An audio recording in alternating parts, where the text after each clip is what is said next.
नमस्कार साथियों, मैं एस यादव किलोल और हम पढ़ रहे हैं देखिए जिस्ट के अंदर शिक्षण की विधियां। आज का जो अति महत्वपूर्ण टॉपिक है हमारा टीचिंग मेथड्स, जिसके अंदर चाहे साइंस हो, चाहे मैथ हो, या इसके अलावा हिंदी हो या एसएसटी हो। जनरली देखिए कुछ विधियां ऐसी होती हैं जो सामान्यतः सभी विषयों के अंदर समान ही होती हैं। केवल विषय बदलते हैं और उनके कंटेंट बदलते हैं, लेकिन अपने रेट लेवल पर यदि हम कहें शिक्षक भर्ती लेवल पर इन विधियों के बारे में जो पूछा जाता है, कंटेंट कम पूछा जाता है। सामान्यतः जर्नल सा एक क्वेश्चन पूछा जाता है इसके अंदर, और वहीं से हम अपनी शुरुआत करते हैं। देखिए सबसे पहले हम बात करते हैं कि कौन कौन सी विधियां हैं और उन विधियों के प्रतिपादक कौन है। इससे रिलेटेड देखिए इसके अंदर क्वेश्चन पूछे जाते हैं अपने इसके अंदर। तो सबसे पहले यहाँ हम देखते हैं शिक्षण की विधि है और यहाँ उनके प्रतिपादक लिखे हुए हैं। तो देखिए सबसे पहले आती है मॉन्टेसरी विधि। मारिया मॉन्टेसरी द्वारा दी गई एक विधि, छोटे बच्चों के लिए विधि है। किंडरगार्टन, जिसको हम केजी भी कहते हैं, के से किंडर, जी से गार्टन, और ये फ्रेडरिक विलियम फ्रोबेल द्वारा दी गई एक छोटे बच्चों के लिए विधि थी।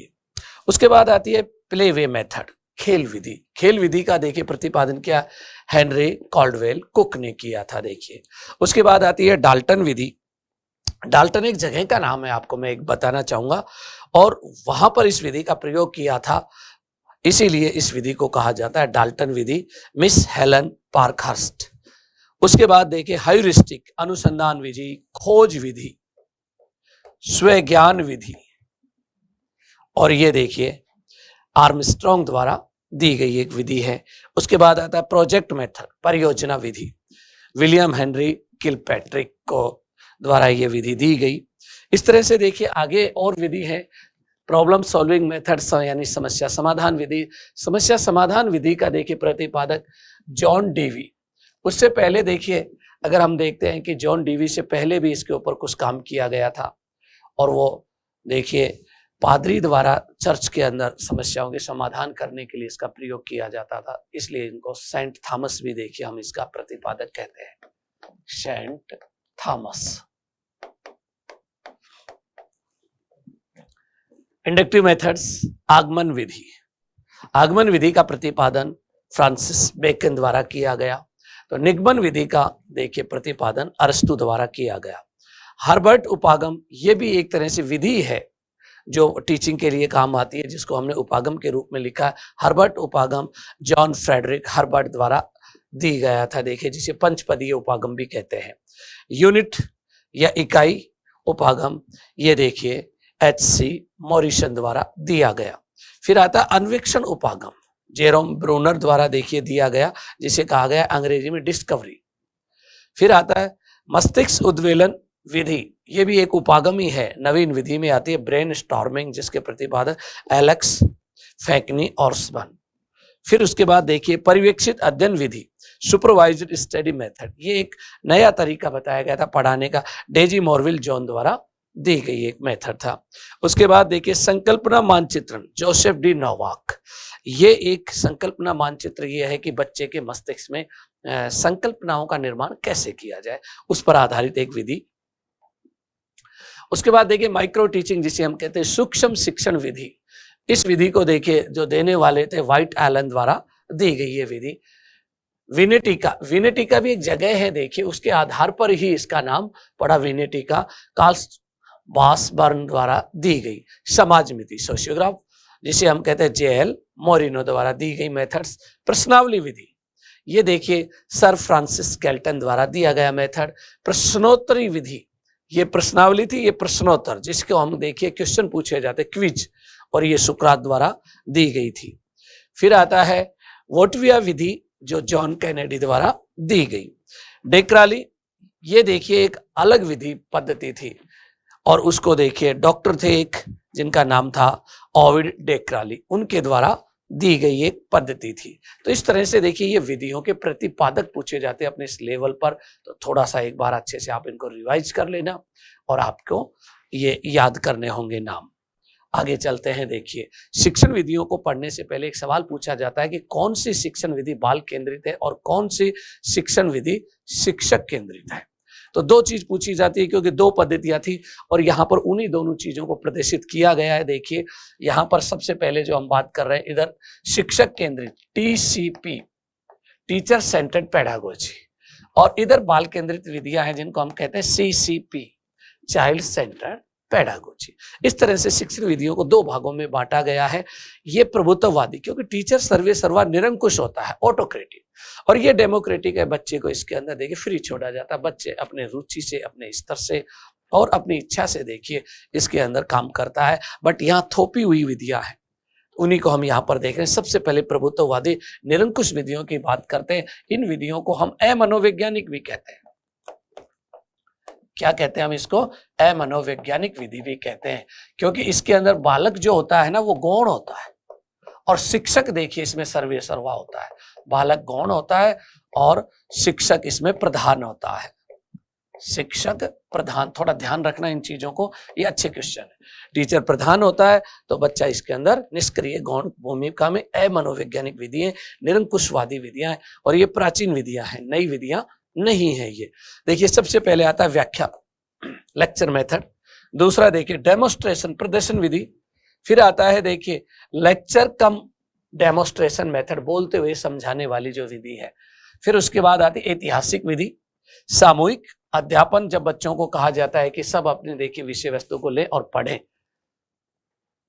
और सामूहिक रूप से देखिए टीचर पढ़ाता है। पाठ्यपुस्तक विधि, कहानी विधि, दल शिक्षण, टीम टीचिंग के लिए भी यही कहा जाता है। इसमें शिक्षक सर्वे सर्वा होता है, बच्चा इसमें कोई काम नहीं करता है। ट्यूटोरियल, ट्यूटोरियल का मतलब होता है कि एक तरह से उपचार करना बच्चे को, एक एक बच्चे को पढ़ाना, समूह में पढ़ाना। तो ट्यूटोरियल के कई तरीके होते हैं। कई बार बच्चों को पढ़ने के लिए सामग्री दे दी जाए और फिर उसको शिक्षक द्वारा सुपरविजन किया जाता है। फिर उसके बाद आता है देखिए निगमन विधि और संश्लेषण विधि। ये सारी की सारी विधियां किसमें आती है? हमारी शिक्षक केंद्रित विधियों में आती है। थोड़ा सा ध्यान रखना इन चीजों को। फिर आता है डेमोक्रेटिक। डेमोक्रेटिक में होता है देखिए मनोवैज्ञानिक होती है। मनोवैज्ञानिक, मनोवैज्ञानिक क्यों है? क्योंकि बालक का जो लेवल है, बालक उस लेवल से अपना पढ़ना शुरू करता है। बच्चा इसमें स्वतंत्र रहता है काम करने के लिए, बच्चा अपनी रुचि से काम करता है, बच्चा करके सीखता है। लर्निंग बाय डूइंग, करके सीखना। इसलिए देखिए ये विधियां मनोवैज्ञानिक है, बाल केंद्रित है। बालक सर्वे सर्वा होता है, बालक अपनी इच्छा और अपने स्तर, अपनी रुचि के अनुसार काम करके सीखता है। इसलिए बालक इसमें क्रिएटिव रहता है, इसलिए ऐसी विधियों को कहा जाता है डेमोक्रेटिक मेथड। अब आता है देखो सबसे ऊपर दे रखा है सबसे बेस्ट विधियों में से एक प्रोजेक्ट मेथड। दूसरा प्रयोगशाला, प्रयोगशाला गणित में भी होती है, विज्ञान में भी होती है। अन्वेक्षण, जिसको हम कहते हैं ह्यूरिस्टिक। फिर आता है विचार विमर्श, डिस्कस मेथड। फिर उसके बाद आता है देखिए पर्यटन, शैक्षिक भ्रमण। फिर आता है अभिक्रमित अनुदेशन। फिर आता है समस्या समाधान विधि। फिर उसके बाद मस्तिष्क उद्वेलन विधि, प्लेवे मेथड जिसको कहा गया खेल विधि, कोऑपरेटिव लर्निंग, सहयोगात्मक अधिगम, कंप्यूटर सहायक अनुदेशन, जिसे कंप्यूटर की सहायता से पढ़ता है, कंप्यूटर असिस्टेड लर्निंग, CAI जिसको कहा जाता है, आगमन विधि और विश्लेषण विधि। इस तरह से देखिए ये सारी की सारी विधियां कौन सी विधियां होती है? बाल केंद्रित विधि होती है। अब देखिए हम कुछ विधियां जो अपने सिलेबस के अकॉर्डिंग है, इंपॉर्टेंट्स हैं, उनकी हम बात कर लेते हैं साथियों। एक एक विधि के जो इंपॉर्टेंट है उन चीजों को जल्दी जल्दी हम क्या करते हैं? रिवाइज करेंगे इंपॉर्टेंट चीजों को। सबसे पहले आता है लेक्चर मेथड, व्याख्यान। देखिए इस विधि की सबसे बड़ी एक विशेषता होती है, कई बार बच्चे कहते हैं जब हम कोई कागज देते हैं तो देखिए आप लोगों की एक धारणा होती है सर जो पेपर दिया ना एक बार पढ़ के बता दो। क्यों? छपे हुए शब्दों की तुलना में बोले गए शब्द ज्यादा प्रभावी होते हैं और इसीलिए हमें एक लेक्चर मेथड की जरूरत पड़ती है। इसके दूसरे नाम भाषण विधि, कथन विधि। फिर आते हैं इसके गुण। गुण, सबसे बड़ा गुण होता है कि इस विधि के अंदर बड़े समूह को एक साथ शिक्षण कराना संभव होता है, इसलिए बड़ी कक्षाओं के लिए बेस्ट विधि है, छोटी कक्षाओं के लिए बेस्ट नहीं है, क्योंकि छोटे बच्चे लंबे समय तक स्पीच को नहीं सुन पाते हैं। कम समय और कम श्रम लगता है, ऐसी एक विधि है जिसका नाम क्या है? व्याख्यान विधि। दोष देखिए इस विधि का, छोटे बच्चों के लिए उपयुक्त नहीं है। कई बार देखिए अच्छे वक्ता भी नहीं होते टीचर, तो इस तरह के कुछ इसके अंदर दोष बताए। प्रस्तुतिकरण पर अधिक बल दिया जाता है परंतु छात्रों की क्रियाशीलता को कोई स्थान नहीं, यानी बच्चा निष्क्रिय रहता है।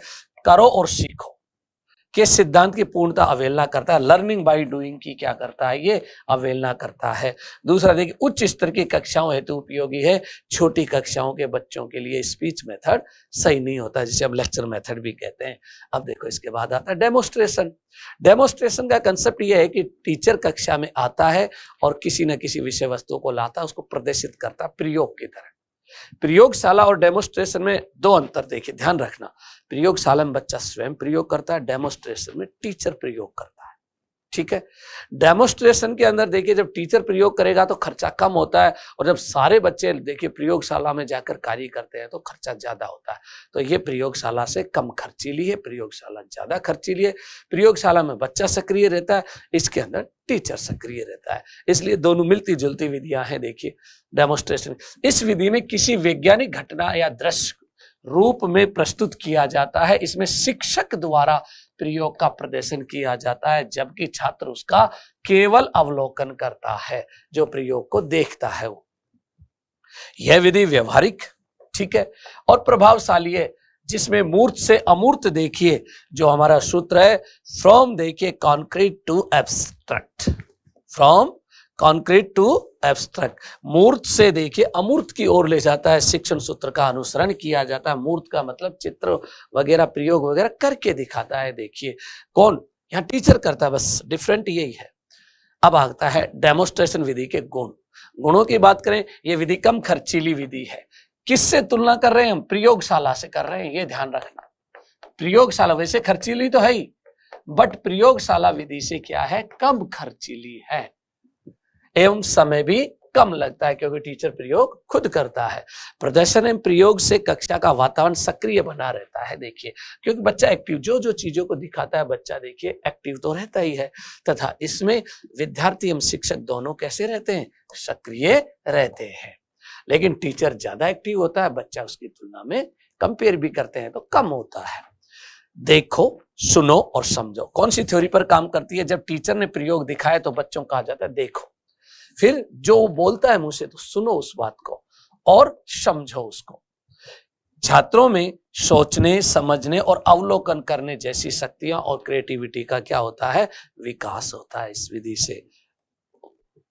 इस विधि की देखिए दोष की यदि बात करें, ज्यादा बड़े समूह में प्रदर्शन अधिक प्रभावशाली नहीं हो सकता। अगर कक्षा का आकार बड़ा है तो बच्चे सही ढंग से देख नहीं पाते हैं, इसलिए बड़ी कक्षा के लिए ये ज्यादा उपयुक्त नहीं है। अतः बड़ी कक्षाओं के लिए अनुपयुक्त है। देखिए छोटी कक्षाओं के लिए एक बहुत बड़ी चीज है प्रयोगशाला और डेमोस्ट्रेशन में। बड़ी कक्षाओं के लिए बच्चों को भेजा जाए प्रयोगशाला में, खुद प्रयोग करके सीखे।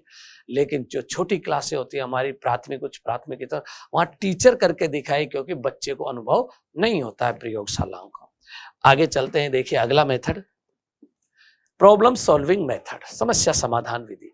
इस विधि में विद्यार्थियों के सामने कोई विशेष समस्या, विशेष समस्या का मतलब है जो कंटेंट है ना, उनका विषय वस्तु, बच्चों की जो विषय वस्तु है उस विषय वस्तु को देखिए किसमें प्रॉब्लमेटिक बनाकर प्रस्तुत करता है टीचर, परिस्थिति में रखी जाती है, जिसका विद्यार्थी मानसिक क्रियाओं यानी मानसिक योग्यता जो उसके अंदर है बच्चे के अंदर, जैसे मानसिक योग्यताएं क्या होती है, तर्क, चिंतन, मनन, कल्पना, सूझबूझ, इनके आधार पर देखिए वो क्या करता है, यहां पर अपनी इन मानसिक शक्तियों का प्रयोग करके उस समस्या का समाधान ढूंढने का काम करता है।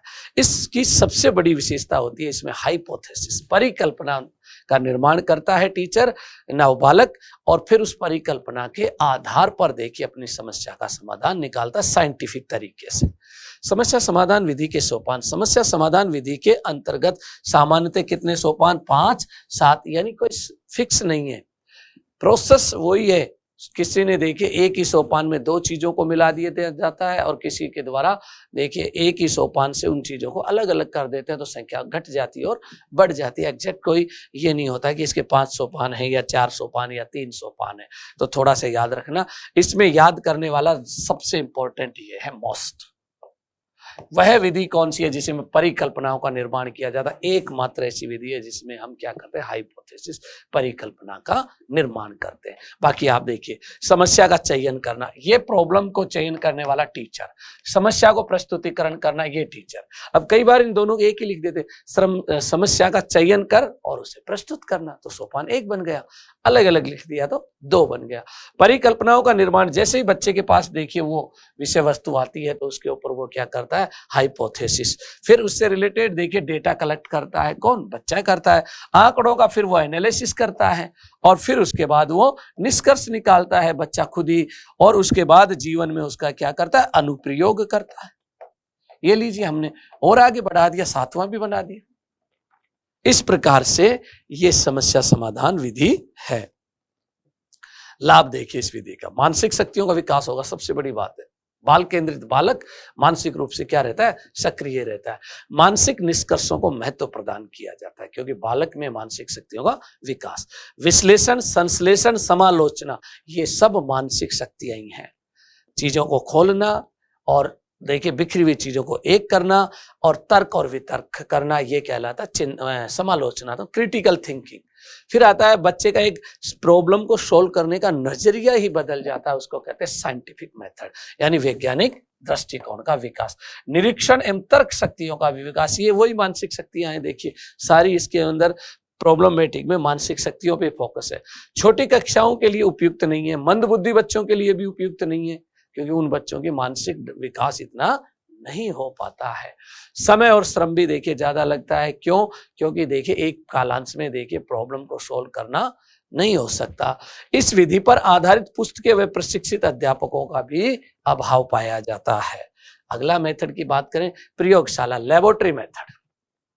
इसको क्या कहा गया? प्रयोगशाला विधि को लेबोरेटरी मेथड कहा गया इंग्लिश के अंदर, जिसकी मैं बात करता। प्रयोग प्रदर्शन छोटी कक्षा में टीचर करेगा और बड़ी कक्षाएं यानी उच्च कक्षाएं, माध्यमिक और उच्च माध्यमिक स्तर के ऊपर उसी का दूसरा रूप आता प्रयोगशाला। प्रयोगशाला में जाके अब बच्चा प्रयोग करेगा, इसलिए ये विधि खर्चीली, और छोटी कक्षाओं के लिए जो विधि थी प्रयोग प्रदर्शन वो कम खर्चीली थी। चलो बात करते हैं। पूर्णतः क्रियात्मक विधि है, करके सीखने पर आधारित, लर्निंग बाय डूइंग, जिसमें विद्यार्थी स्वयं क्रिया करते हुए डायरेक्ट एक्सपीरियंस प्राप्त करते हैं। ये याद रखना, ये एक बेटर चीज है जो इसमें पूछी जा सकती है। प्रत्यक्ष अनुभव प्रदान करने वाली विधि, डायरेक्ट एक्सपीरियंस। प्रत्यक्ष अनुभव द्वारा सीखते हैं बच्चे। देखिए शिक्षण सूत्र इसके एग्जाम की दृष्टि से इंपॉर्टेंट है। स्थूल से सूक्ष्म की ओर, प्रयोग जब करते हैं तो स्थूल वस्तुएं होते हैं, उनसे जो निष्कर्ष निकालते हैं वो माइनर होता है। ठीक है। ज्ञात से अज्ञात की ओर, जो ज्ञात वस्तुएं हैं उनके आधार पर हम अज्ञात चीज को निकालते हैं इसके अंदर। दूसरा देखिए मूर्त से अमूर्त की ओर भी जाते हैं इसके अंदर, क्योंकि प्रयोगशाला में चीजें क्या होती है? मूर्त से अमूर्त। शिक्षण के सिद्धांत इसमें देखिए, लर्निंग बाय डूइंग। ठीक है।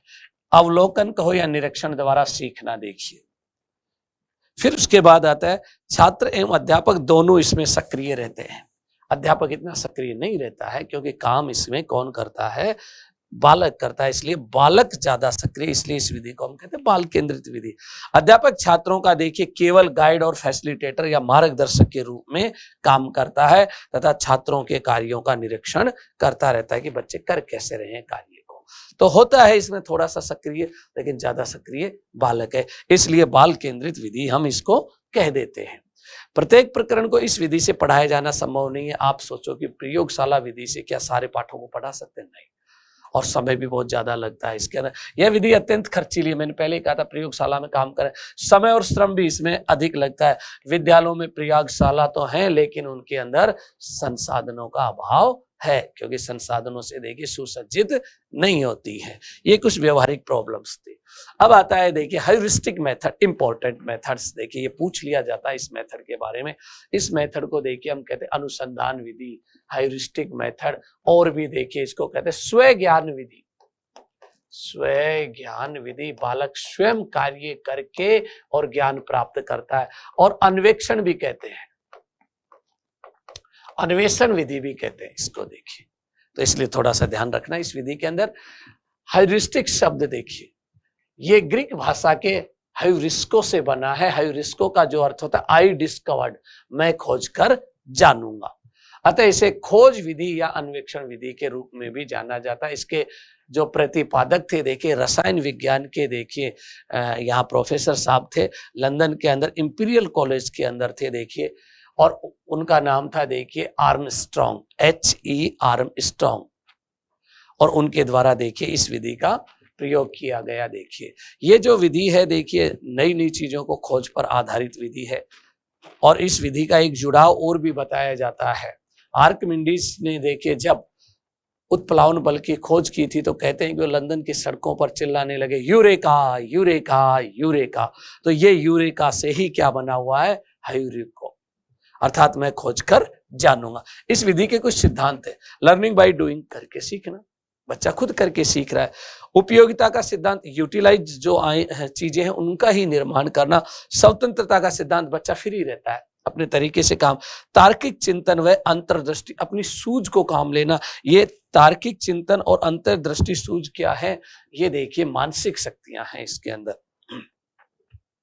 इस विधि का दोष, छोटी क्लास यानी छोटी कक्षाओं के बच्चे जो है ना वो खोज नहीं कर सकते, उनमें इतनी समझ नहीं होती। मंद बुद्धि बच्चे भी देखिए खोज नहीं कर सकते।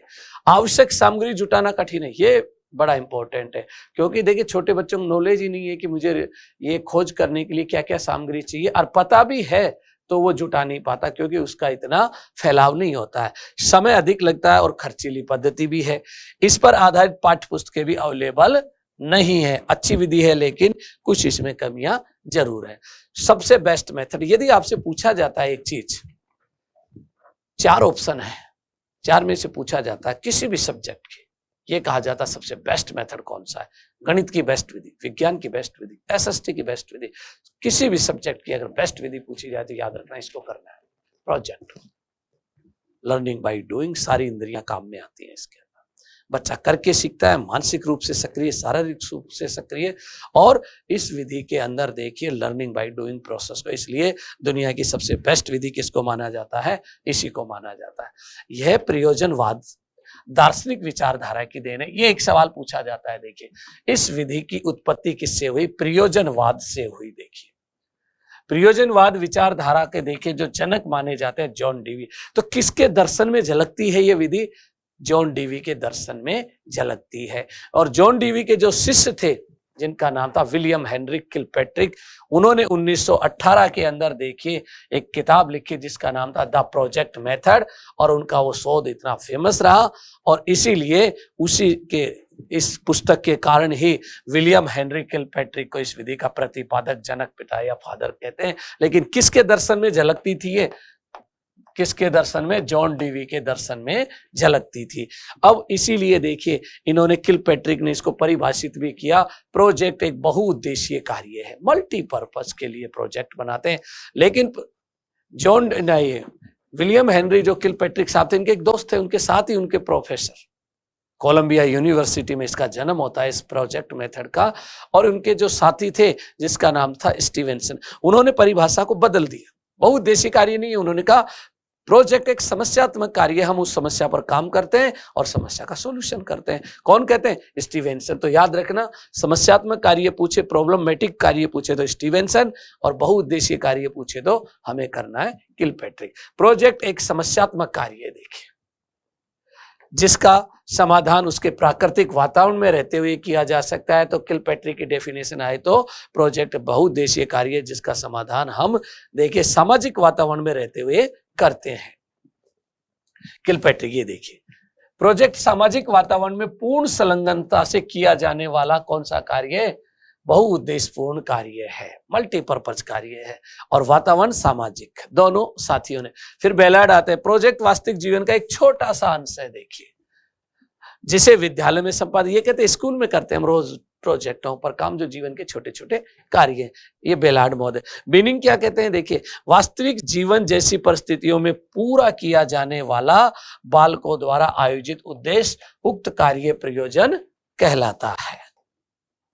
प्रोजेक्ट विधि के आधारभूत सिद्धांत, नियम या एक तरह से विशेषताएं भी, इसमें बच्चे को देखिए स्वतंत्र रखा जाता है, बच्चा अपनी इच्छा से काम करता है। बच्चा देखिए इसके अंदर वास्तविकता का अर्थ होता है यथार्थ,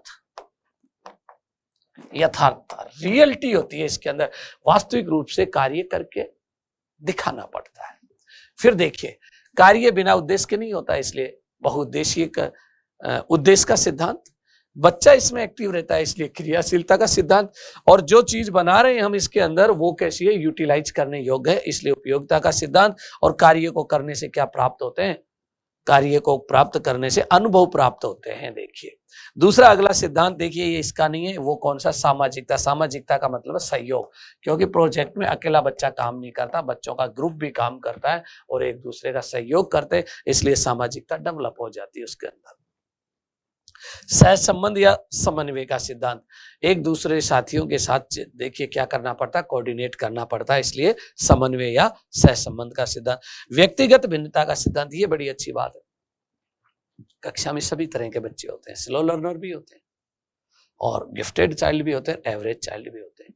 इसलिए देखिए ये प्रोजेक्ट विधि एक ऐसी विधि है, बच्चा अपने स्तर, जो मानसिक स्तर है उसके अकॉर्डिंग देखिए अपने प्रोजेक्ट को चुन सकता है। कमजोर बच्चे हैं वो देखिए हल्का प्रोजेक्ट ले लेंगे, और मानसिक रूप से जो सुदृढ़ जो बच्चे हैं या कहीं स्ट्रॉन्ग जो बच्चे हैं, वो प्रॉब्लमेटिक देखिए प्रोजेक्ट ले सकते हैं और उस पर कार्य कर सकते हैं। अब आते हैं देखिए प्रोजेक्ट विधि के सोपान। याद रखना एक चीज, अगर पूछा जाता है प्रोजेक्ट विधि के सोपान किलपैट्रिक के अनुसार, किलपैट्रिक, क्योंकि इसके प्रतिपादक जनक और फादर तो 4 करके आने, और जर्नली सवाल आता है प्रोजेक्ट विधि के सोपान कितने हैं, तो 6 करके आने। और 6 कौन कौन से हैं, देखिए सबसे पहले देखिए सिचुएशन यानी परिस्थिति उत्पन्न करना, ये काम टीचर का है, ध्यान रखना। प्रोजेक्ट का चयन करना ये स्टूडेंट करता है अपने स्तर के अनुसार। फिर उसके बाद आता है प्रयोजना का, देखिए यानी प्रोजेक्ट का कार्यक्रम बनाना, रूपरेखा बनाना, ये कौन करता है, स्टूडेंट करता है। जैसी रूपरेखा बनाई उसे क्रियान्वित करना, ये काम स्टूडेंट का। फिर उसके बाद आता है प्रोजेक्ट का मूल्यांकन करना, मूल्यांकन टीचर करता है। फिर देखिए रिकॉर्ड तैयार करना, और ये रिकॉर्ड का काम स्टूडेंट का होता है, ये ध्यान रखना, कई बार पूछा गया है। इसमें 2 ही सोपान पूछे जाते हैं, सबसे ज्यादा पहला सोपान और आखिरी, तो पहला वाला इंपॉर्टेंट है, याद रखना। इसमें परिस्थिति उत्पन्न करना, क्या करना है इसमें, पहला काम परिस्थिति उत्पन्न करना, सिचुएशन तैयार करना एक तरह से, ठीक है। फिर चलते हैं आगे, देखिए विलियम हेनरी किलपैट्रिक ने प्रायोजना विधि के कितने सोपान बताए, जिसकी मैं पहले बात कर रहा था, 4। सबसे पहला उद्देश्य, कोई भी काम करते हैं उद्देश्य, दूसरा है योजना, और तीसरा है क्रियान्विति, और चौथा होता है मूल्यांकन। ये सिंपल से, अच्छा ये किलपैट्रिक ही मत समझिए, कोई भी जर्नली जब हम कार्य करते हैं सबसे पहले हम किसका निर्धारण करते हैं, उद्देश्य का। देखिए फिर उस उद्देश्य को प्राप्ति के लिए क्या बनाते हैं, योजना बनाते हैं, और उस योजना को प्राप्त करने के लिए हम क्या करते हैं, क्रियान्वित करते हैं उस चीज को, और फिर हम उस चीज का करते हैं मूल्यांकन की, जिन उद्देश्यों का हमने निर्धारण किया उनकी प्राप्ति हुई या नहीं हुई। इस तरह से ये 4 सोपान होते हैं, और किलपैट्रिक ने 4 ही बताए थे। प्रायोजना विधि के कुछ प्रकार दिए हैं, किलपैट्रिक ने बताए थे इसके 4 प्रकार, और यही मोस्ट है देखिए सबसे ज्यादा जो एग्जाम की दृष्टि से पूछे जाते हैं। रचनात्मक, किसी चीज का निर्माण करना या जिससे किसी चीज का उत्पादन करना। दूसरा अभ्यासात्मक, एक्सरसाइज बेस, जिसके अंदर किसी न किसी चीज की एक्सरसाइज कराई जाए, समस्यात्मक, बच्चे को प्रॉब्लम दी जाए और बच्चा उसको सोल्व करे। एक है रसास्वादन, जिसमें रसों का वादन और सौंदर्य का देखिए, कलात्मकता का देखिए प्रयोग है, जैसे कविता पाठ करना, जैसे कहानी सुनाना। फिर आता है देखिए चार्ल्स ए मकमरी के अनुसार, इन्होंने देखिए 5 प्रकार के बताए, हस्तकला जो हाथ से बनाए गए हों, औद्योगिक और व्यापारिक क्षेत्र के, विज्ञान संबंधी प्रोजेक्ट, ऐतिहासिक व किसी के जीवन से संबंधित प्रोजेक्ट, और लिटरेचर से संबंधित प्रोजेक्ट। फिर आते हैं देखिए एल्सवर्थ कॉलिंस के अनुसार, खेल योजना, भ्रमण योजना, कहानी योजना, नैतिक योजना। दूसरा एक पूछा जाता वर्गीकरण, कभी कभी पूछ लिए जाते, थॉमस एम रिस्क का, और इन्होंने 3 प्रकार के प्रोजेक्ट बताए। एक बताए उत्पादनात्मक, जिसको हम रचनात्मक भी कहते हैं। दूसरा अधिगम योजना, दूसरा लर्निंग देखिए प्लान, सिखाने के लिए, और तीसरा होता है समस्यात्मक या बौद्धिक। इस तरह से देखिए इन्होंने 3 प्रकार के बताए, किलपैट्रिक ने 4। ये दोनों ज्यादा बेटर हैं याद करने के लिए, देखिए एग्जाम की दृष्टि से थोड़ा ध्यान दे देना।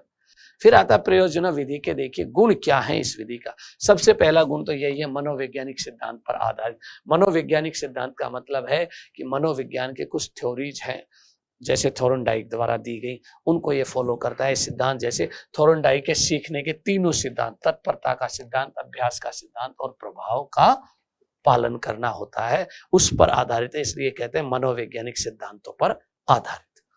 उसके बाद देखिए करके सीखना, लर्निंग बाय डूइंग, क्योंकि बच्चा इसमें प्रोजेक्ट पे काम करके सीखता है। एवं जीवन द्वारा सीखना, लर्निंग बाय लिविंग के नियमों पर आधारित है। प्रोजेक्ट विधि शारीरिक व मानसिक गतिविधियों को एकीकृत करती है, देखिए ये विधि। फिर आता है बच्चा करके सीखता है तो डायरेक्ट एक्सपीरियंस प्रदान करने वाला मेथड है ये, देखिए। इस विधि में जिस प्रोजेक्ट पर कार्य किया जाता है वह जीवन उपयोगी होता है और वास्तविक भी होता है, यानी यथार्थ भी होता है, यहाँ बनावटी कुछ भी नहीं होता है। यह विधि समवायी रूप से देखिए शिक्षण देने की आदर्श विधि माना जाता। मैंने कहा था ना, सब विधियों में से कैसी मानी जाती है, बेस्ट विधि यही मानी जाती है। इसमें शिक्षक की भूमिका देखिए क्या रहने वाली है, फैसिलिटेटर की, पारस्परिक ज्ञान प्रदान करने की न होकर एक मार्गदर्शक, परामर्शदाता, सहयोगी होता है, इसलिए याद रखना फैसिलिटेटर। फैसिलिटेटर शिक्षक की भूमिका, सहयोगी सुविधादाता की भूमिका होती है। कई बार पूछा गया है ये क्वेश्चन, देखिए।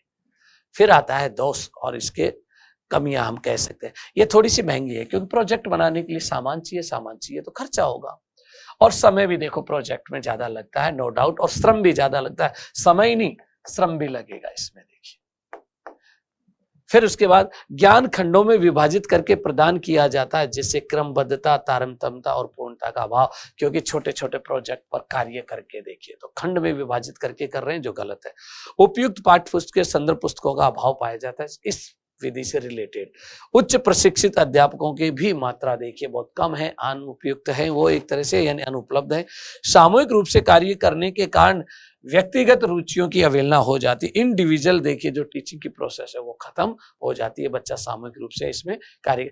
इस विधि से संपूर्ण पाठ्यक्रम को पढ़ाना संभव नहीं है, क्योंकि हर टॉपिक पर प्रोजेक्ट नहीं बना सकते साथियों। ऐसे कुछ इसके अंदर क्या है, कमियां रखी गई हैं। अब आती है देखिए और विधि, जिसका नाम है आगमन विधि। आगमन को इंग्लिश में लिखा इंडक्टिव मेथड। देखिए आगमन विधि में अनुभवों, प्रयोग, उदाहरण एवं तथ्यों का विस्तृत अध्ययन करके नियम या सूत्र का प्रतिपादन किया जाता है। तो यानी हम सीधा सा है, प्रयोग से देखिए हम कहां पर आ रहे हैं, सिद्धांत की ओर, अनुभव से नियम की ओर आ रहे हैं, उदाहरण से सूत्र की ओर आ रहे हैं। ये सारे तथ्यों के आधार पर हम क्या बनाते हैं, इसके अंदर किसी ना किसी नियम का प्रतिपादन। यह विधि सूत्र स्थापन हेतु तो बहुत उपयोगी है, इसलिए सूत्र स्थापन विधि भी कह देते हैं हम इसको। इसके बाद आता है इस विधि के शिक्षण सूत्र जो काम में लिए गए। उदाहरण देखिए, उदाहरण हमेशा विशिष्ट होता है, इसलिए हम उसको क्या कहते हैं, विशेष। उदाहरण से नियमों की ओर, विशेष से सामान्य की ओर, स्थूल से सूक्ष्म की ओर, ज्ञात से अज्ञात, सरल से जटिल की ओर, प्रत्यक्ष से अप्रत्यक्ष की ओर, मूर्त से अमूर्त की ओर भी देखिए ये विधि हमें ले जाती है। इस विधि के सोपान, कोई 4 बताता है, कोई 5 बताता है, यहाँ देखिए बता रखे। सबसे पहले उदाहरण प्रस्तुत करना, फिर उस चीज का अवलोकन करना, फिर देखिए सामान्यकरण यानी नियम बनाना, फिर उसका परीक्षण करना, फिर परीक्षण का सत्यापन। सबसे पहले उदाहरण देना एक, दूसरा उस उदाहरण को देखना जो प्रस्तुत किया गया, उस उदाहरण को लेकर हमें क्या बनाने होते हैं, नियम बनाते होते हैं, और फिर चौथे नंबर पर हम उसका क्या करते हैं, परीक्षण, और 5वें नंबर पर आता है उसका सत्यापन, टेस्टिंग और वेरिफिकेशन करना। इस विधि में देखिए गुण एवं विशेषताएं। गुण और विशेषताओं की बात करें तो देखिए तर्क आधारित एवं छात्र केंद्रित विधि है, ये बाल केंद्रित विधि है, और तर्क होते हैं इसके अंदर कि हम उदाहरण से कैसे नियम बना रहे हैं, तर्क पर आधारित। वैज्ञानिक व मनोवैज्ञानिक विधि भी यही है, और अवबोध केंद्रित, किसी ना किसी चीज का अवबोध मानी अंडरस्टैंडिंग। छोटी कक्षाओं के लिए अत्यधिक उपयोगी है, उन बच्चों को बताया जाता है कि कैसे इस विधि का उपयोग होता है। नवीन नियम, सिद्धांत, संबंध, सूत्र के प्रतिपादन के लिए अत्यंत उपयोगी विधि है। इस विधि में कुछ कमियां भी हैं, उच्च कक्षाओं में पाठ्यक्रम बड़ा होता है, इसलिए इस विधि से पढ़ाना उपयुक्त नहीं होता है। इस विधि का प्रयोग कठिन है, कार्य करने की गति इसमें धीमी हो जाती है तथा अधिक समय लगता है, धन ज्यादा लगता है, प्रयत्न ज्यादा करने पड़ते हैं, इसलिए नीरस विधि को कहा जाता है। इसको शकमेन का परीक्षा मॉडल आगमनात्मक अधिगम पर आधारित है। J.S. ब्रूनर ने आगमनात्मक अधिगम को प्रोत्साहित करने पर बल दिया। शकमन का देखिए जो परीक्षा मॉडल है वो किस पर आधारित है, इसी विधि पर आधारित है। अब आता है जस्ट अपोजिट, निगमन, नी फॉर नियम, नी फॉर निगमन, नी फॉर नियम, नी फॉर निगमन, नियम से उदाहरण की ओर। आगमन विधि के बिल्कुल अपोजिट है, विपरीत है। इस विधि में छात्रों को सूत्र या नियम या संबंध या निष्कर्ष पहले बता देता है टीचर आकर, जिन्हें वह याद भी कर लेता बच्चा रट्टा मार कर, देखिए उस चीज को, तथा इनका उपयोग समस्याओं को हल करने में करता है। यह अध्यापक केंद्रित विधि है। इस विधि में काम आने वाले सूत्र जस्ट अपोजिट, आगमन के, नियम से उदाहरण की ओर, सामान्य से विशिष्ट की ओर, प्रमाण से प्रत्यक्ष की ओर, सूक्ष्म से स्थूल की ओर और अज्ञात से ज्ञात की ओर। निगमन विधि के गुणों की बात करते हैं। ये विधि में कुछ गुण तो हैं, देखिए कक्षा पद्धति के लिए सबसे उपयुक्त विधि है, क्लास में पढ़ाने वाली है सबसे बढ़िया, और ज्ञानार्जन भी तीव्र गति से होता है, क्योंकि टीचर को देखिए सूत्र देता है बच्चे को और बच्चा उस सूत्र को तुरंत रट्टे मारकर याद करता है और अपनी मेमोरी बढ़ा लेता है। आगमन विधि द्वारा ज्ञात किए गए सूत्र, नियम, सिद्धांतों का पुष्टिकरण निगमन विधि द्वारा ही किया जा सकता है। यह विधि उच्च कक्षाओं के लिए अत्यधिक उपयुक्त है। इस स्तर पर सभी प्रकार के बच्चे, चाहे कमजोर या प्रतिभावान, सभी प्रकार के प्रकरणों के लिए भी उपयुक्त होती है। उप विषयों जैसे बीजगणित, रेखागणित, त्रिकोणमिति में मुख्यतः निगमन विधि का ही प्रयोग किया जाता है, क्योंकि अभ्यास पर आधारित विधि है। इस विधि से प्राप्त ज्ञान क्रमबद्ध होता है, गति, कौशल और दक्षता को बढ़ाती है और बच्चों के अंदर अभ्यास करने की प्रवृत्ति भी बढ़ाती है। किसकी प्रवृत्ति? अभ्यास करने की प्रवृत्ति बढ़ाती। अब देखो कमियां क्या है, क्योंकि सूत्र को रटना पड़ेगा तो देखिए स्मृति केंद्र होगी, अर्थात ये रटने पर जोर देती है, मेमोराइज करने पर, रटने पर बल देती है, इसलिए अच्छी हो ही नहीं सकती। रोटेट करना, रट्टे मारना मनोवैज्ञानिक सिद्धांतों के जस्ट अपोजिट है, क्योंकि अमनोवैज्ञानिक है। यह विधि छोटी कक्षाओं के लिए उपयुक्त नहीं है, बड़ी कक्षाओं के लिए उपयुक्त है। अब आता है देखिए गणित की एक और विधि, विश्लेषण, चीजों को खोल खोल के बताना। जैसे एक इकाई है, इसको छोटे छोटे भागों में बांटना एनालिसिस करना कहलाता है, विश्लेषण करना। सोचो इस इकाई में क्या है, इनको खोल कौन सकता है? वो बालक खोल सकता है जिसमें मानसिक शक्ति हो, जैसे तर्क, चिंतन, मनन, सूझबूझ, जिसमें ये शक्तियां, वो इस चीज को खोल सकता है और अन्यथा कोई खोल नहीं सकता। अब बात करें इकट्ठी हुई वस्तुओं या भागों को अलग अलग करने की प्रक्रिया क्या कहलाती है? विश्लेषण। किसी समस्या की तह तक पहुंचने और उसे सुविधापूर्वक हल करने के दृष्टिकोण से छोटे छोटे भागों में विभक्त करते जाते हैं और इस तरह से अज्ञात रहस्य खोलते खोलते ज्ञात रहस्य तक पहुंच जाते हैं। इस डब्बे में क्या है नहीं पता है, और इस डब्बे को जब हमने खोला तो हमें पता लग गया डब्बा हमारे लिए क्या था? अज्ञात। क्या था? कुछ नहीं पता। जैसे ही हमने खोला अलग अलग भागों में तो पता चला इसमें क्या है, और उसको कहते हैं हम ज्ञात। इसलिए देखिए ये विधि बनी अज्ञात से ज्ञात की ओर। ये डब्बा जो था हमारे पास निष्कर्ष था, ये क्या था? निष्कर्ष। और इसमें जो चीज है वो हमारे पास क्या आ गया था? तो निष्कर्ष से हमने क्या पर देखे अनुमान की ओर आ जाते हैं। इसके अंदर शिक्षण सूत्र अज्ञात से ज्ञात की ओर, जटिल से सरल की ओर, निष्कर्ष से अनुमान की ओर, तीन ही सूत्र हैं इसके अंदर। फिर आता है इसमें तर्क, लॉजिक कुछ इस प्रकार होता है। एक्स अज्ञात है, कोई भी चीज सत्य है यदि वाई सत्य है, और वाई सत्य है यदि जेड सत्य है, लेकिन जेड सत्य है क्योंकि यह दिया हुआ है, इसलिए एक्स सत्य है। इस तरीके से हम सिद्ध करते हैं। यह क्रिया केंद्रित विधि है देखिए, जिसमें विद्यार्थी अधिक क्रियाशील रहता है। बट आपको बता दूं इसमें जो क्रियाशील रहता है ना, वो मानसिक रूप से ज्यादा रहता है, मानसिक रूप से क्रियाशील रहता है ज्यादा। देखिए यह तर्क केंद्रित विधि है, लॉजिकल विधि है और मनोवैज्ञानिक विधि है, क्योंकि बालक करके सीखता है। उपयोग जियोमेट्री, रेखागणित में किसी साध्य यानी थ्योरम या प्रमेय को सिद्ध करने के लिए काम ली जाती है। बीजगणित में भी देखिए इसका उपयोग होता है, समीकरणों से संबंधित प्रश्नों को हल करने में। अंक गणित में भी इसका उपयोग होता है, नवीन समस्याओं को हल करने में। अंक गणित, बीज गणित और रेखा गणित तीनों के लिए कैसी है? उपयोगी विधि। अब जस्ट उसके अपोजिट आता है संश्लेषण। संश्लेषण विधि कहती है कि ये जो बिखरी हुई जो चीजें हैं, इन बिखरी हुई चीजों को जोड़ तोड़ करके किसी एक नई स्ट्रक्चर का निर्माण करना। इनको हम जानते हैं छोटी छोटी चीजों को ये ज्ञात है, और इस ज्ञात से हमें एक नई अज्ञात चीज को बनाता है जिसके बारे में हमें नहीं जानते हैं। यानी हमारे पास जो अनुमान लगा लगा कर जोड़ो इनको, ये जो बिखरी हुई है इनको अनुमान से जोड़ो और जोड़कर हमें क्या बनाना है? एक निष्कर्ष निकालना है। इस तरह से अलग अलग वस्तु या भागों को एकत्रित करने की प्रक्रिया। शिक्षण सूत्र देखिए, ज्ञात से अज्ञात, ये मैंने लिखा ज्ञात से अज्ञात। परिकल्पना, अनुमान से कहां जाना? निष्कर्ष की ओर जाना। सरल से जटिल की ओर। वही 3 सूत्र जो हमारे विश्लेषण के जस्ट अपोजिट। इस विधि में लॉजिक इस तरह से दिया जाता है, x ज्ञात है और सत्य है। ये देखिए ज्ञात है x का मतलब ये, और ये हमारे पास y, इसलिए y भी सत्य है। इसलिए z अज्ञात सत्य है, उसको हम जान नहीं रहे लेकिन वो अज्ञात रूप से कैसा है? सत्य है। यह स्मृति केंद्र है, मेमोराइज करने पर आधारित है। यह सूचना केंद्रित विधि है, इसमें अध्यापक अधिक क्रियाशील रहता है और तार्किक क्रम की विधि है, यह भी लॉजिकल विधि है। नोट, विश्लेषणात्मक एवं संश्लेषणात्मक गणित विज्ञान शिक्षण की मुख्य विधियां हैं जिनकी प्रक्रिया एक दूसरे के विपरीत होते हुए भी इनका प्रयोग एक साथ किया जाता है, जिसमें विश्लेषण विधि पहले प्रयुक्त होती है एवं उसके बाद संश्लेषण विधि आती है। एक दूसरे का तो पहले कौन सी आएगी? बाल केंद्रित विश्लेषण, और दूसरी कौन सी है? संश्लेषण। पहले चीजों को खोल खोल के दिखाया जाता है, फिर उनको वापस जुड़वाया जाता है और नई स्ट्रक्चर का निर्माण किया जाता है। कहानी विधि, अब कुछ छोटी छोटी विधियां हैं। देखिए कहानी विधि, स्टोरी मेथड। टीचर कहानी सुनाता है, सिंपल सी बात है, छोटे बच्चों के लिए शिक्षण हेतु बहुत उपयोगी।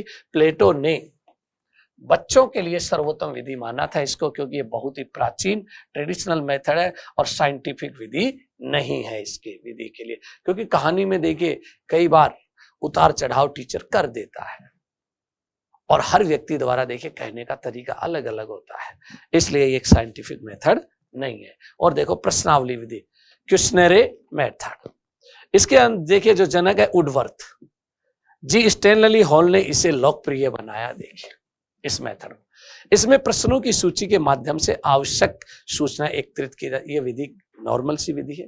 बच्चे को देखिए 2 तरीके से प्रश्न दिए जाते हैं, या तो लिखित या मौखिक। लिखित अगर देखिए दिए जाते हैं तो बच्चा लिखकर उत्तर देता है, और मौखिक प्रश्न पूछे जाते हैं तो बच्चा मौखिक रूप से आंसर देता है। इसमें देखिए इस तरह से प्रश्नोत्तर विधि। प्रश्नोत्तर विधि की यदि बात करते हैं, इसके जनक कौन है? सुकरात। इस विधि में अध्यापक प्रश्न पूछकर अपने पाठ का विकास करता है। छात्र अध्यापक दोनों सक्रिय रहते हैं, छात्रों की रुचि व जिज्ञासा बनी रहती है।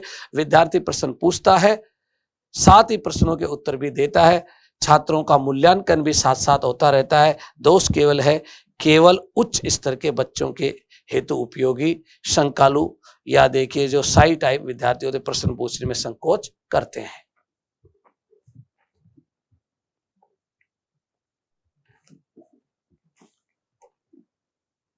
दूसरी विधि देखिए एक और आती है, मस्तिष्क उद्वेलन। एक नई देखिए नवाचार है, बहुत अच्छी विधि है।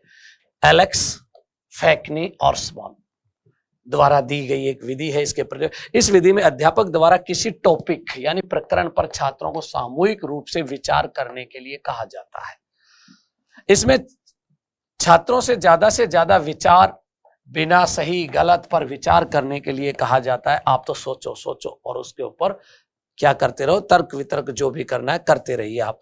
इसमें गलत विचार पर आलोचना नहीं की जाती, असामान्य विचारों को प्रोत्साहित दिया जाता। एक यूनिक देखिए, यानी बच्चों को इस तरह से वाद विवाद जैसी क्रियाएं करवाकर एक नई सोच को डेवलप करना, क्रिएटिव करना उस चीज को। शिक्षक द्वारा अंत में विचारों को जोड़कर सुधारा जाता है। इस विधि के सोपान विल्सन द्वारा प्रस्तुत किए, जो कितने थे? 8 सोपान बताए जाते हैं। एक और आती है पर्यवेक्षित अध्ययन विधि। इस विधि का नाम से टीचर देखिए पर्यवेक्षण करता है, बच्चा बैठकर पढ़ता है, बस इतनी सा है। बच्चों को टीचर काम दे देता है और बच्चे देखिए उस पर काम करते रहते हैं। अध्यापकों के निरीक्षण, निर्देशन और पर्यवेक्षण में विद्यार्थियों के स्वयं के द्वारा किए जाने वाला अध्ययन पर्यवेक्षित अध्ययन कहलाता है। इस विधि के प्रवर्तक अमेरिका के डेजी मॉरविल जॉन को माना जाता है। मॉरिसन ने इसे बौद्ध स्तर के शिक्षण हेतु प्रस्तुत किया, जिसे पर्यवेक्षण अध्ययन का प्रतिमान या मॉरिसन का शिक्षण प्रतिमान भी कहते हैं। प्रतिमान के रूप में प्रदर्शित किया किसने? मॉरिसन ने इसे। देखिए, बौद्ध स्तर का शिक्षण के लिए इसको देखिए प्रस्तुत करने वाले कौन थे? मॉरिसन। टीम टीचिंग, जब देखिए टीचर्स की एक टीम जो होती है वो पढ़ाती है तो उसको हम क्या कहते हैं? टीम टीचिंग कहते हैं। यानी हम ये कहें कि शिक्षकों की एक टीम के द्वारा जब पढ़ाया जाता है बच्चे को तो उसको हम कहते हैं टीम टीचिंग। दल शिक्षण में 2 या 2 से अधिक शिक्षक एक दूसरे का सहयोग करते हुए विद्यार्थियों के समूह को किसी विषय विशेष का शिक्षण कराते हैं। ये शिक्षक अपने अपने विषयों के क्षेत्रों के विशेषज्ञ एक्सपर्ट होते हैं और बच्चों को ज्ञान देते हैं। इसमें 2 या 2 से अधिक शिक्षक मिलकर शिक्षण कार्य करते हैं। इससे शिक्षकों के अनुभव, योग्यता, कुशलता, सम्मिलित लाभ छात्रों को प्राप्त होता है। टीचर की योग्यता का लाभ किसको मिल जाता है? बच्चों को मिल जाता है। और देखिए इसके बाद शैक्षणिक भ्रमण, फील्ड ट्रिप, इसके कई नाम हैं। देखिए, क्षेत्रीय भ्रमण के अलावा क्षेत्रीय भ्रमण भी कहते हैं इसको, क्षेत्रीय फील्ड ट्रिप, क्षेत्रीय भ्रमण अंग्रेजी में जैसा कि लिखा हुआ है। पर्यटन विधि भी कहते हैं। सरस्वती यात्रा भी कहते हैं।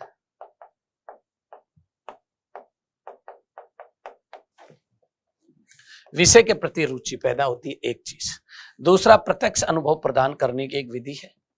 जब चीजों को प्रत्यक्ष रूप से देखता है तो उसमें अवलोकन और निरीक्षण जैसी क्षमताओं का क्या होता है? विकास। व्यवहारिक ज्ञान देने की विधि होती है ये। कौन सी? व्यवहारिक ज्ञान देने की। और देखिए, समय का सदुपयोग भी करते हैं। छुट्टी वाले दिनों में जाते हैं, समय का यानी अवकाश का सदुपयोग करने वाली विधि है।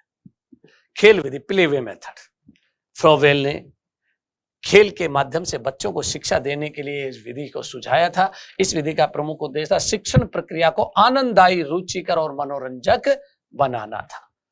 खेल के माध्यम से शिक्षण की प्रमुख विधियां कौन कौन सी हैं? छोटी छोटी विधियां बताई गई हैं जो बच्चों को हम खेल खेल में सिखाते हैं। जैसे किंडरगार्टन, जिसको हम कहते हैं केजी, के फॉर किंडर, जी फॉर गार्टन।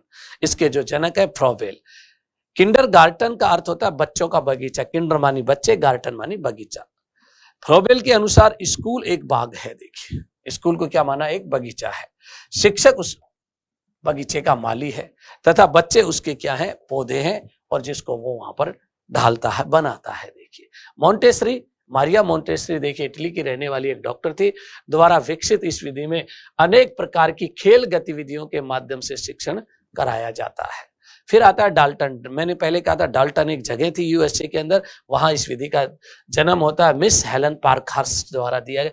इसमें कक्षा कक्ष को एक लेबोरेटरी माना जाता है, प्रयोगशाला माना जाता है, जिसमें बच्चा स्वतंत्र रूप से कार्य करता है। फिर आता है खेल विधि, प्लेवे मेथड। इसके जनक है हेनरी कॉल्डवेल कुक, और एक पुस्तक भी लिखी इन्होंने जिसका नाम था द प्लेवे। एक आता है अभिक्रमित अनुदेशन, अर्थात प्रोग्राम्ड इंस्ट्रक्शन। ये भी देखिए व्यक्तिगत शिक्षण की एक विधि है जिसमें बच्चा स्वयं पढ़ता है। अभिक्रमित अनुदेशन एक ऐसी शिक्षण प्रक्रिया या विधि या तकनीक है जिसमें सीखने योग्य सामग्री, विषय वस्तु छोटे छोटे पदों या खंडों के अंदर क्रमबद्ध रूप से प्रस्तुत की जाती है बच्चे के सामने विभिन्न माध्यमों यथा जैसे किताबों, कार्डियो मशीन या प्लेटों के रूप में। इस प्रकार अभिक्रमित एक प्रोग्राम्ड है करके प्रस्तुत किया जाता है। विद्यार्थी अपनी योग्यता एवं क्षमता के अनुसार स्वयं प्रयत्न करके सक्रिय रहकर अपनी गति से, सामान्य अथवा मंद गति से बच्चा सीखता है। और इसके प्रवर्तक माने जाते BF स्किनर, देखिए जिन्होंने 1954 के अंदर इस विधि का क्या किया था? प्रतिपादक। अब इसके जो सिद्धांतों पर भी आधारित है। किसके सिद्धांतों पर? स्किनर के जो अधिगम के सिद्धांत दिए थे उन पर आधारित विधि है। अभिक्रमित अनुदेशन मनोविज्ञान के कई सिद्धांतों पर आधारित है, जैसे थोर्नडाइक का तो प्रभाव का नियम, लॉ ऑफ इफेक्ट। पुनर्बलन का सिद्धांत देखिए स्किनर द्वारा दिया गया। क्रिया प्रसूत अनुबंधन का सिद्धांत भी लॉ ऑफ ऑपरेशन कंडीशन, ये थ्योरी भी किसकी है? दो सिद्धांतों किसके? स्किनर के। एक है प्रभाव का सिद्धांत थोरनडाइक के, उन पर आधारित विधि है। अभिक्रमित अनुदेशन के 5 सिद्धांत है। देखो जिस सिद्धांत का मतलब इस किताब में जो विषय वस्तु प्रस्तुत की जाती है किस तरीके से, लघु पदों के रूप में, छोटे छोटे पद होते हैं उसमें। जैसे ही बच्चा देखिए उन पदों को पढ़ता है तो वो अपनी गति से पढ़ता है। तो पहला लघु पदों का सिद्धांत, दूसरा होता स्व गति का सिद्धांत, अपनी गति से पढ़ना। और जैसे ही वो पढ़ेगा तो तत्काल देखिए क्या करता है? अनुक्रिया करता है, रेस्पॉन्स देता है। फिर अपने रेस्पॉन्स की तत्काल क्या करता है? उसकी प्रतिपुष्टि कर लेता है। इसलिए देखिए उसको प्रतिपुष्टि का सिद्धांत, और लास्ट में अपने कार्य का मूल्यांकन।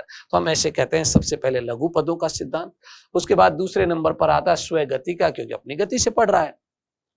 फिर अनुक्रिया का सिद्धांत, फिर पुनर्बलन या प्रतिपुष्टि का सिद्धांत, और लास्ट में अपने कार्य का बच्चा स्वयं ही मूल्यांकन कर लेता है। अब देखिए अभिक्रमित अनुदेशन के कुछ प्रकार हैं, जो फेमस प्रकार हैं वो आपको बताए। रेखीय अभिक्रमित अनुदेशन, बीएफ स्किनर। इस रेखीय अभिक्रमित अनुदेशन को हम बाह्य अभिक्रमित अनुदेशन भी कहते हैं, और इसी को देखिए हम चैन भी कहते हैं। चैन का अर्थ होता है श्रृंखला।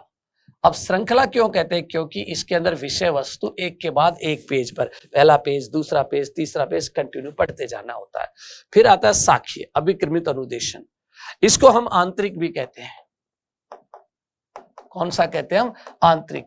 क्योंकि इसमें एक पेज के बाद दूसरा पेज, तीसरा पेज कोई जरूरी नहीं होता है। जैसे हमारी प्रॉब्लम आती है तो उसका रेमेडियल करने के लिए, उपचार करने के लिए हमें अगले पेजों पर भी जाना पड़ता है, जो लिखा रहता है प्रश्न नंबर इतने पर इसका उपचार देखे, नॉर्मल क्राउड द्वारा दिया गया। ये 1954 में दी गई थी, तो ये 1955 में दी गई थी। देखिए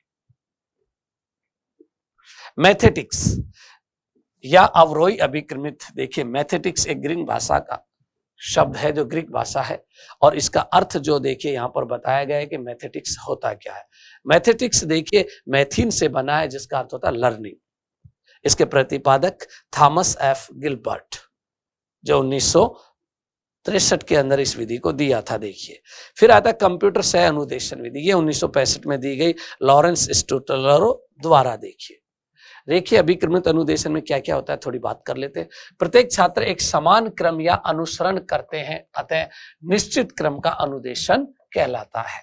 अभिक्रमित या अभिक्रम का निर्माण एक नियंत्रण शिक्षक या अभिक्रम निर्माणकर्ता के हाथ में, अंत में बाह्य अभिक्रमित अनुदेशन कहलाता है। इसमें विषय वस्तु छोटे छोटे पदों में क्रम रूप से छात्र के समक्ष प्रस्तुत की जाती है, जिस पर छात्र अनुक्रिया करता हुआ तुरंत अपने कार्य की प्रतिपुष्टि करता हुआ पुनर्बलन प्राप्त करता है, के माध्यम से आगे बढ़ जाता है। इसके छोटे छोटे पदों को 3 तथ्य निहित होते हैं: उद्दीपन, अनुक्रिया और पुनर्बलन। रेखीय अभिक्रमित अनुदेशी में पद या फ्रेम, जिसके देखिए 4 पद होते हैं: प्रस्तावना, शिक्षण पद, अभ्यास पद और उसके बाद मूल्यांकन पद। परीक्षण का मतलब क्या होता है? मूल्यांकन। पहला पद प्रस्तावना, दूसरे पद में लिखा मिलेगा उसके अंदर देखिए टीचिंग, जो पढ़ाना है विषय वस्तु, और फिर उसके बाद मिलेगा उसका अभ्यास करवाता है टीचर, और फिर लास्ट में बच्चे का क्या करता है? मूल्यांकन। अब आता है दूसरे नंबर पर साखी अभिक्रमित अनुदेशन। इसमें सामग्री छोटे छोटे पदों में विभक्त ना करके समग्र रूप से प्रस्तुत की जाती है। सबसे बड़ी बात है, एक प्रत्यय के रूप में, प्रत्यय का मतलब संकल्पना, कंसेप्ट के रूप में दी जाती है। यहाँ छोटे छोटे पद नहीं होते। इसमें अधिगम करता सही प्रतिक्रिया देने पर आगे की तरफ बढ़ता जाता है।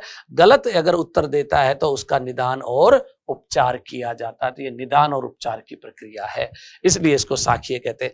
छात्र को स्वतंत्रता होती है कि वह व्यक्तिगत आवश्यकता अनुसार क्रम का निर्धारण करते हैं। अभिक्रमित या अभिक्रम पर नियंत्रण अधिगमकर्ता का होता है, अतः आंतरिक अभिक्रम कहलाता। इसीलिए इसमें व्यवस्थित की गई पाठ्य वस्तु पर छात्रों को अनुक्रियाएं करनी होती है। इसमें अंतिम अनुक्रिया सबसे पहले की जाती है, इसी कारण इसको अवरोही कहते हैं। उल्टा क्रम से चलती है ये, यानी अंतिम पद पहले और पहला पद अंत में। इसमें विषय वस्तु की बजाय अधिगमकर्ता की क्रियाओं को अधिक बल दिया जाता है, अर्थात इसमें मास्टरी पर बल ज्यादा दिया जाता है। रेखीय अभिक्रम का मुख्य लक्ष्य व्यवहार परिवर्तन करना, तो साक्ष्य का है निदान और उपचार करना, और मैथेटिक्स का अर्थ होता है पाठ्य वस्तु पर मास्टरी करना। मास्टरी का मतलब स्वामित्व। इस तरह से ये हमारे अभिक्रमित अनुदेशन थे तीनों। और हमारा देखिए ये जो शिक्षण का एक कार्यक्रम था, शिक्षण विधियां समाप्त हो जाता है साथियों। मैंने जल्दी जल्दी आपको रिवाइज करवाया। आप इस वीडियो को देखेंगे तो बड़े लाभान्वित होंगे। धन्यवाद सभी।